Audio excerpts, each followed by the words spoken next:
Well, hello there, and welcome to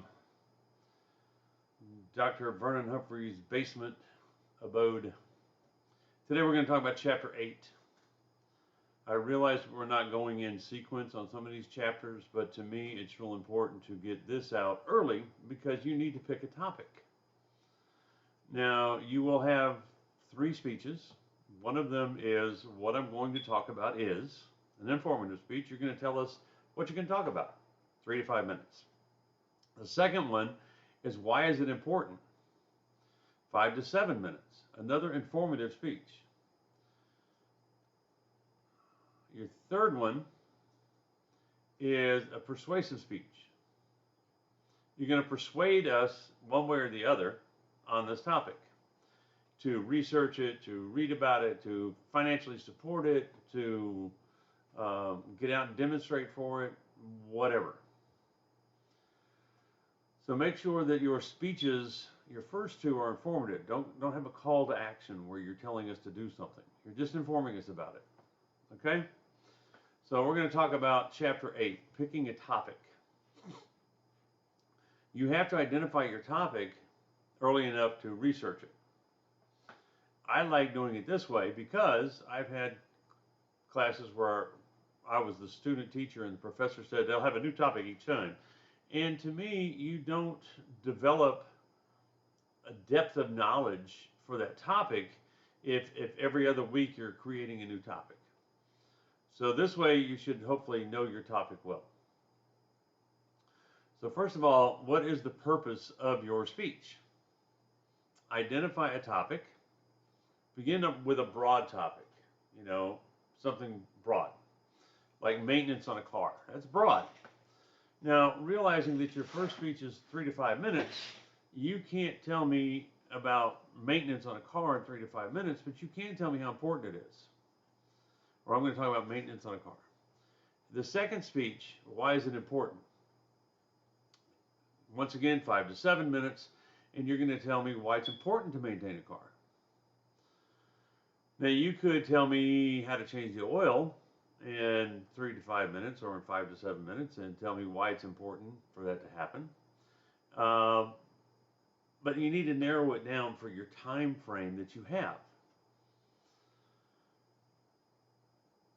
Figure out what your general purpose is. Is it to inform us, to persuade us, to entertain us, or to celebrate? Well, in this class, you're going to be doing informative and persuasive speeches. You're going to learn about the other ones. But your first speech is informative. Your second is informative. Your third is persuasive. So figure out your general purpose. What's your specific purpose? What do you want us to get out of it? One clear statement. Those of you that have done English papers know what a thesis statement is. Basically, your specific purpose. I want one clear statement in there telling me what you want me to know. Now, I love this next word, epididactic presentations. It's a big word that means basically ceremonial presentations or introductions. In epididactic presentations, you introduce somebody or yourself. It's a special event. Eulogies fall into that. Toasts fall into that. And we're not going to be doing any of those in this particular class, but it's something you need to be aware of. So, informative presentations. Informative presentations are exactly what they say. They inform the audience. Don't get this confused with trying to get us to do something. The commercials on TV where they play that sad music and show you the poor puppies and da-da-da-da-da, that's a persuasive argument. They're trying to get you to do something. At the end, they say, donate to here. Now, if you just tell us about the puppies that are starving, that's okay. But don't ask us to do something. A persuasive presentation starts out with information, but then you have a call to action where you are going to ask us to do something. So avoid that call to action in your first 2 presentations. Think about the audience. What does the audience know or not know? If you're going to be talking about CDs and you're talking to a bunch of CFOs for corporations, you're probably talking about certificates of deposits. But if you're talking about CDs to fifth graders, you're probably talking about something else. Know your audience. What do they know already? And what do they not know? I'm sure many of you have been to presentations where you heard everything you already know, and it was very boring. And I've been to other ones where you have no clue what they're talking about. Like when you go to the doctor, and the doctor uses medical terminology instead of having a good bedside manner and using regular language. And you have no clue what they're talking about. Okay, yeah, okay. If you talk at a level your audience has nothing to connect with, then you're not going to connect with your audience. You're going to lose them completely. Think about the occasion. What is the occasion for your presentation? In this particular case, your occasion is you're trying to get a grade in COMM 1110. Let's be honest about it. But I'm really not focused on that. I want you to understand how to give presentations, because you may be at work one day and they say, hey, we need you to give a presentation on the project you're working on to the CEO. Okay. Yeah. That occasion is something that could mean a lot to your career. So, or we're so-and-so's retiring and we'd like you to introduce them. That occasion means a lot to that person retiring. And think about how you would feel if somebody got up there that was inept and really blew it on your special day. So think about the audience. Think about the occasion. What's the expectations? Is it a eulogy at a funeral? Most solemn, sad occasions. But of all the funerals I've been to, I often see people laughing because they're remembering the fun times they had with that person. They're remembering what that person did that made them laugh. So sometimes humor is good. I don't really like humor, and a lot of students have told me, well, I always heard you're supposed to start with a joke. No, don't start with a joke. I joke around sometimes, but most of the time it's self-deprecating humor. I talk about myself. That's okay. I had a student that was a high school student, dual enrolled, and he stood up in front of the class and he said, when he started his speech, well, you know how them women are. I thought, oh my Lord, why did he go there? Because all the women in the class were going, okay, how are we? We're waiting. And most of the guys were going, I can't believe you did that. So you're going to lose your audience if you start out with a joke like that. Make sure that you're talking about something using data to support your topic that's current. Recency is the word that they like to use. When I was defending my master's thesis for my master's degree, I cited census information from 2000. Well, this was 2009. And one of the professors said, that census information is almost 10 years old. Is it relevant? And I said, well, unless we have another census, it's the only thing I got to go with. So it's most relevant information I have. Now, had it been 2012 and the 2010 census had been done, it would have been stupid to use the 2000 census. So make sure you're giving us information that's recent. Think about your knowledge on the topic you want to talk about and your interest. The reason I allow you to pick a topic is very simple. I want you to be interested in it. I could assign topics to each one of you, and you might not like that topic. I might ask you to talk about frog gigging. If you've never been frog gigging and you're never going to go frog gigging and you don't care about frog gigging, why the heck would you want to give me a presentation on it? I want you to talk about something that interests you. Because if you're interested in it, if you care about it, it makes for a lot better presentation for us. So how much do you already know? Now, if you already know a lot about something, that's great. But don't assume you know everything about it. You're still going to have to do some research. I still want you to cite some people, some experts in the field. You know, you may have been um tanning leather for the last 10 years, and you might know everything there is to know about it. But if you're giving a presentation on it, you need to cite some experts to show us, to support your knowledge and show us that you know what you're talking about. Audience analysis. You know, you analyze your audience. Try to find out what they know and what they don't know. It's kind of difficult, especially in an online class. I mean, let's be honest. And a lot of times they tell me that, you know, you need to figure out the audience if you're going to talk to them. Well, that's true. You know, if I'm talking to the Southern Baptist Women's Convention, I am not going to say some things I would say to my students because it would offend them. So analyze your audience as best you can. There's a couple of different ways to do that. The situation, environment, occasion. You know, where are you at? What's going on? If you are at a funeral, then you probably know a good number of people there because you all knew the deceased.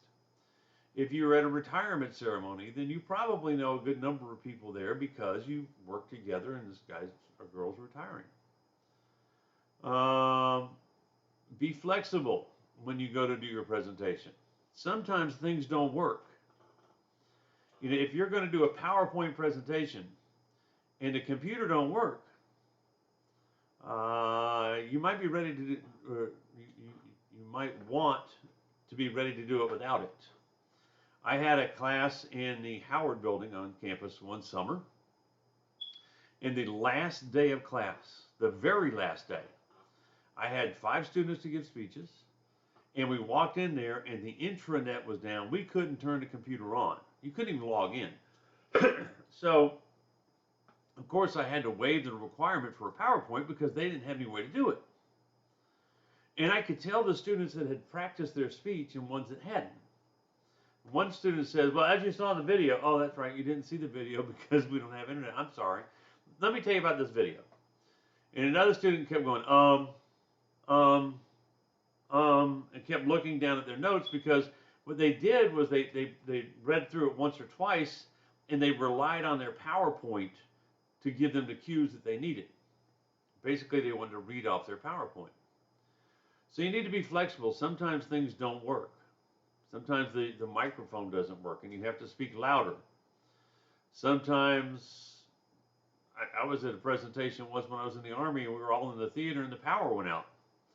The sergeant major did not stop talking. He just raised his voice because he didn't need that microphone. And we sat there in the dark in the heat because, you know, no power, no air. And he kept going. You know, I got to give him props for his fortitude. But on the other hand, most of us lost what he was trying to say because the environment changed so much and we were uncomfortable. It was hot. It was stuffy in there. So, you know, you've got to be ready. Sometimes things change. Sometimes things don't work. The demographics of your audience.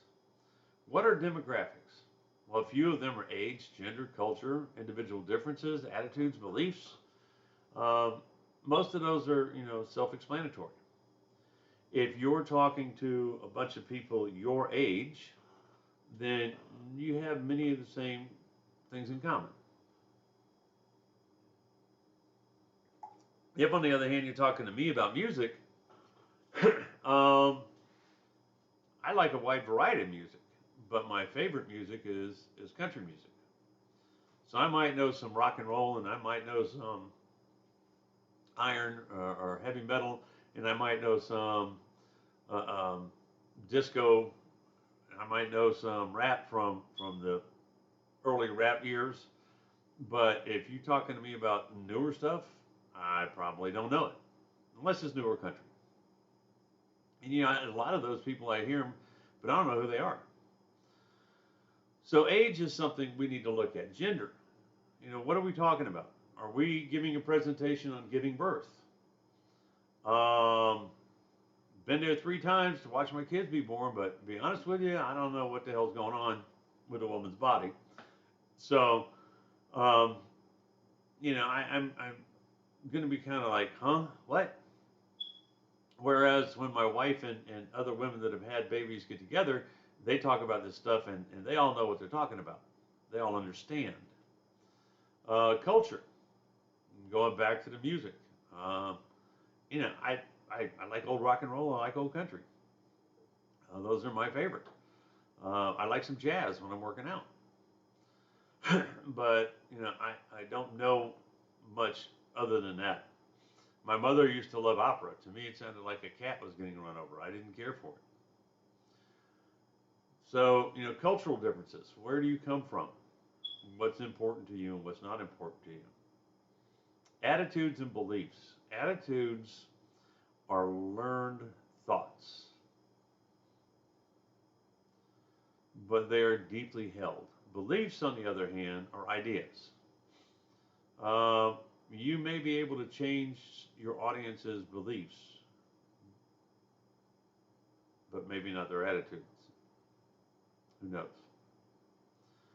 Methods of audience analysis. Now, how do you find out about your audience? Well, there's a couple of ways. You can research. If I know I'm going to go talk to the Southern Women, the Southern Baptist Women's Convention, I can research them and find out about them. I can find out about the topic they want me to talk about. If I'm going to give a presentation at a retirement, I can research the person that retired, find out about that person, what she did, the highlights of her career. Talk to some coworkers of hers that have dealt with her for years and find out what's positive and what they're going to miss the most. You can ask or survey your audience. Now, I love this thing. Every textbook says, ask or survey your audience. I've never really had the opportunity. I can't say that. I mean, I guess I could survey every one of my classes to find out what their likes and dislikes are. I don't see the need to do that. Every time I've given a presentation at a conference, I never knew who was going to be there. And so it wasn't that I could, send them a survey ahead of time and find out what they felt, or take the time to survey them before we get started on my presentation. Let me give you a survey, and then give me a minute to digest it before I give you a presentation. A lot of stuff you just have to do on the fly. You can look around the audience and find out what's going on. Are they middle-aged women? Are they middle-aged men? Are they freshmen in college? Yeah. Are they military? Are they civilian? Are they all in the medical field? Are they all restaurateurs? What can you gather about them? Introduction. Now, I'm going to tell you this a couple of times throughout this course, but your speech has to have an introduction, a body, and a conclusion. Those three things: introduction, body, conclusion. It's real simple. Just like a essay that you write for an English class, a 5-paragraph essay, an introduction, a body, and a conclusion. It's kind of the same thing. And we always talk about them in that sequence because that's where they come out in the speech: introduction, body, conclusion. But what I want to tell you now, and I will tell you again and again and again, is never, ever write the introduction first. Now, that might seem strange to a couple of you, but trust me, I've been there. Have you ever sat there trying to figure out how to get started? How do I get started? Well, you can't introduce something you don't know. For example, what exactly happens at spring break 2021? You don't know. Now, you can give me some generalities of what's going to probably happen if they have it because of COVID, but you don't know. If we were all in a classroom and I said, okay, you introduce the person sitting next to you. If you've never met that person, you can't introduce them. So write the body first. Once you write the body of your presentation, then you'll know how to introduce it. Write the body first, then the introduction, then the conclusion. So the introduction, you need an attention getter. Now you could, like that one student did, start out with a bad joke. I don't recommend it. I will never recommend it. But you need to get our attention. Attention getters can be facts, can be quotes, can be stories, narratives. You know, I want to tell you all about this little boy that when he was growing up, he didn't have any friends. He tried, you know, but there was no kids around, and he didn't have many friends, and so he did this, this, this, and this. And tell us about this little boy. If you're talking about friendship, or if you're talking about whatever you want to talk about. And you have to have a thesis statement. Thesis statement is basically that one short sentence that tells us what you're going to talk about. You have to have a way to establish credibility. Credibility. Why should I listen to you? You know, one time I was given an acronym, WIFM, W-I-I-F-M. Okay, what's WIFM? What's in it for me? Why should I listen to you? If I don't have any reason to listen to you, I'm not going to do it. So what's in it for me? If I want to tell you about being blind, I can say, look, I've been blind since 1992, and they diagnosed me, show some credibility. I can give you one heck of a speech on hot air balloon riding. But you know what? I've never been in a hot air balloon. I've always wanted to, and I had one chance when I was in Europe, but it was a tethered hot air balloon. You know what that means? Tethered? It means it's on the end of a rope. You get in a balloon, you float up to the end of the rope, and then they reel you back down, and you get out. I didn't want to do that. I want to fly in a hot air balloon. So I've read enough about it, and I've researched enough about it, that I can give you a good presentation on it, but I've never done it. So in credibility, I would say, you know, this is something I've longed to do, and I've wanted to so much, I've researched it, so let me tell you about hot air balloon riding. So I can establish some credibility. Preview. Preview the body of your speech. Today I'm going to talk to you about squirrel fishing. Yeah, I could start out the introduction like, how many of you enjoy sports? That's an attention getter. How many of you enjoy sports? It's a question. You know, raise your hand. Okay. How many of you have ever heard of a sport called squirrel fishing? Oh, nobody? Oh, well, let me tell you about squirrel fishing. You know, squirrel fishing is something I haven't done myself, but you know, one day a student gave a presentation on it, and I was so intrigued by it, I had to learn all I could.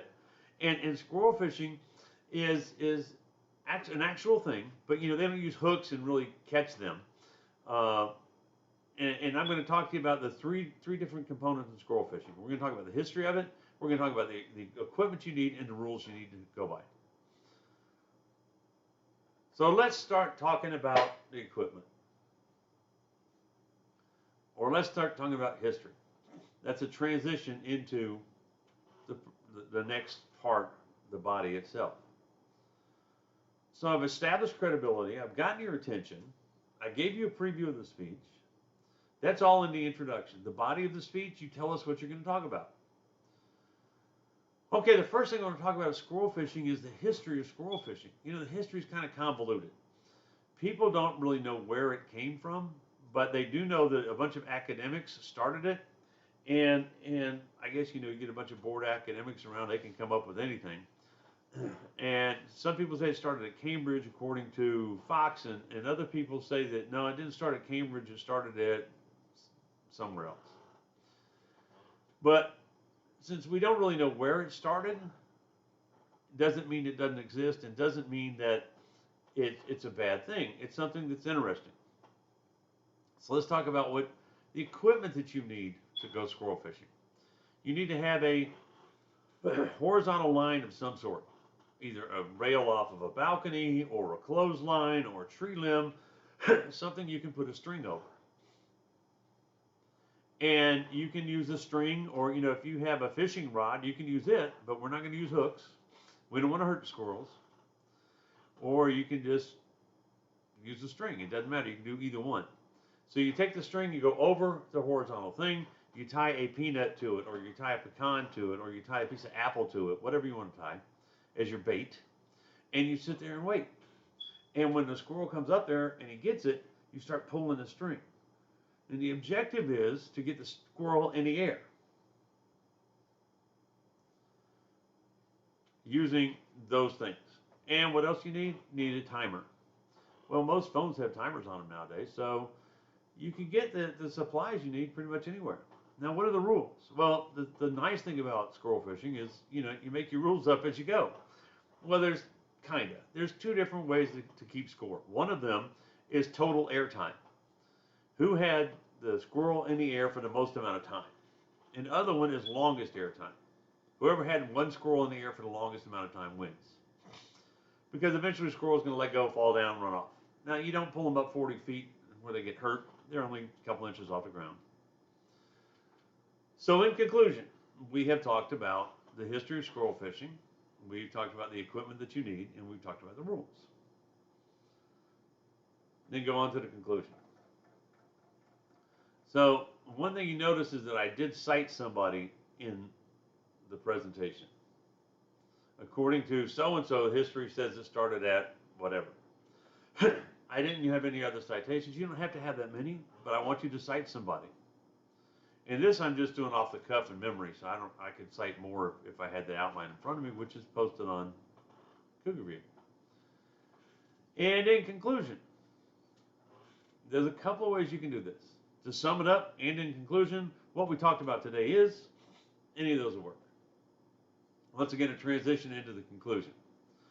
Do not say, and in conclusion, today I talked about the history, the equipment, and the rules of squirrel fishing. Thank you, goodbye. That's not a summary. That's not a conclusion. That's a short list of what you talked about. Something more appropriate would be, and in conclusion, or what we talked about today, was a sport none of you had ever heard of. Or maybe one or two of you have heard of, however many raised their hand.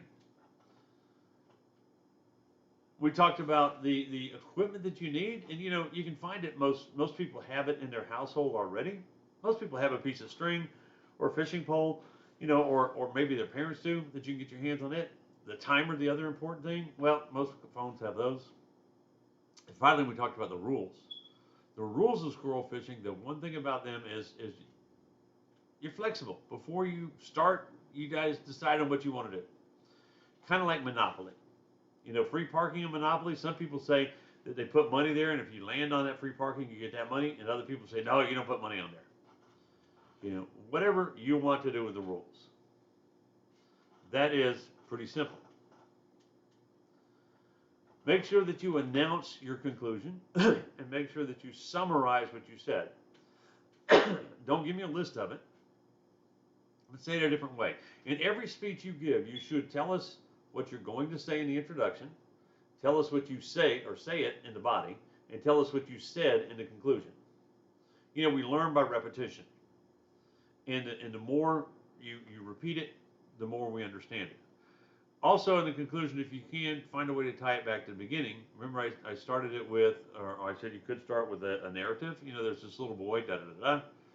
Well, that little boy was me, and I learned about squirrel fishing, and all of a sudden, I have a bunch of friends because we have a competitive squirrel fishing team. So I tied my story to the beginning, the end to the beginning. That's chapter 8. Any problems you have with it, any questions you have with it, you have my phone number, you have my email address. Please feel free to email me, call me, and we will talk about it. By the way, Chapter 2 will be done in conjunction with Chapter 7. We haven't done Chapter 2 yet, and because of the screw up of the book, but we'll do Chapter 2 and we do Chapter 7. Any other questions, please let me know. Other than that, have yourself a great day. I'd love to actually meet you, but we'll see what happens. Bye-bye.